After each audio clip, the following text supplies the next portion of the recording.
دیکھیں پھر وہاں بیت اللہ شریف کے پاس پہنچ کر بیت اللہ شریف کا طواف کرتے ہیں۔ اس طواف کے اندر میرے پیارے بھائیوں اللہ رب العزت نے ایک عاشقانہ شان رکھی ہے۔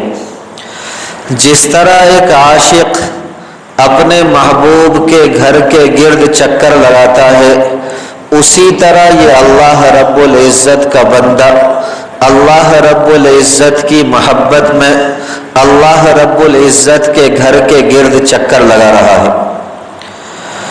اور یہ طواف کرنا، یہ چکر لگانا، یہ میرے عزیز بھائیوں اللہ رب العزت کو اس قدر پسند ہے، اس قدر محبوب ہے کہ اس طواف میں ایک ایک قدم پر بندے کا ایک ایک گناہ معاف ہوتا ہے اور ایک ایک درجہ بلند ہوتا ہے۔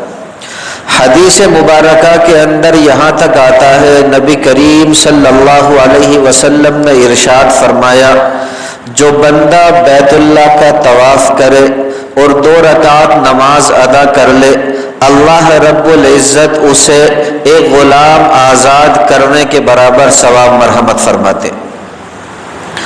اور دیکھیں جن حضرات کو اللہ رب العزت نے بیت اللہ شریف کے طواف کی سعادت سے نوازا ہے، وہ میری اس بات کی تصدیق کریں گے کہ شاید اس روئے زمین پر طواف سے زیادہ لذیذ اور طواف سے زیادہ مزیدار کوئی اور عبادت نہ ہو۔ بس اللہ رب العزت ہر مومن کو اس سعادت سے مالا مال فرما دے۔